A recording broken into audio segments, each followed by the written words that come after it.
Lisp introduced to the world the idea of symbolic programming. That is, computations about symbolic expressions instead of just about numbers. So what's symbolic programming? Well, it's this cool idea where we can refer to symbols themselves as values. So symbols normally just refer to values. So I could define A as 1, B as 2, and if I list A and B, then I get 1, 2. Notice, in the value of this expression, there's no sign of A and B left. Quotation is used to refer to symbols directly in Lisp, or Scheme. Scheme is just a kind of Lisp. Okay, so if I list quote A, quote B, I get AB. So the value I have here now has symbols in it. How did I refer to these symbols? Well, I quoted them. The idea here is that if I want to talk about a word in English, like quotation, then I'll put quotation around it in order to refer to the word as opposed to what it refers to. And that same mechanism is being used in Lisp. So if I list quote A and B, B will be evaluated, but A will not.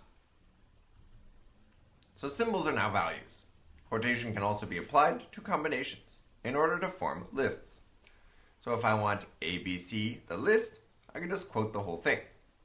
And the car of that will be A, and the cdr will be the list BC. Okay, let's talk more about scheme lists and quotations, because there are some weird edge cases. So dots can be used in a quoted list to specify the second element of the final pair. So if I quote 1, 2, dot 3, I'm creating a recursive list that's ill-formed because at the end, instead of having nil, I have 3. That's what the dot means. And so if I get the cdr of that, I won't get the list 3, I'll get the number 3. However, dots appear in the output only of ill-formed lists. So what happens when I evaluate a quoted expression is that I create the corresponding recursive list in memory. Maybe it's not well formed because maybe the second element of some pair is not a list and not nil, but instead a number. So the structure that is created in a box-employer diagram for 1, 2, dot 3 is 1 followed by the pair 2, dot 3. Why is that?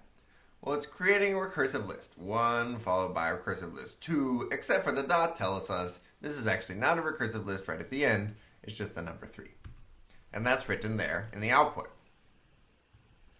If instead I write the recursive list that starts with 1 and then followed by 2, I've created that much structure so far, and then I say the value of the second element in the final pair is the list 3, 4, then I'm going to build out this second pair with the list 3, 4, which is 3, 4, nil, nested in this way, because that's what 3, 4 means in any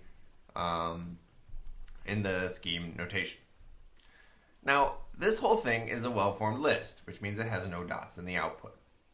So this is different than what I typed in, because we evaluate this, we follow the rule for what dot means, but in the expression at the end, we only keep the dot if we need it, and we don't in this case. So if I say, what's 1, 2, 3 dot nil, what's that? Well, that's this structure, which is 1, 2, 3, when written in its simplest form. Okay, so let's do an exercise. What's printed as the result of evaluating this expression? The answer is that this creates a pair where the first element is the list 1, 2, and the second element is the list 3, 4, 5. And so getting the second element of that pair gives us the list 3, 4, 5.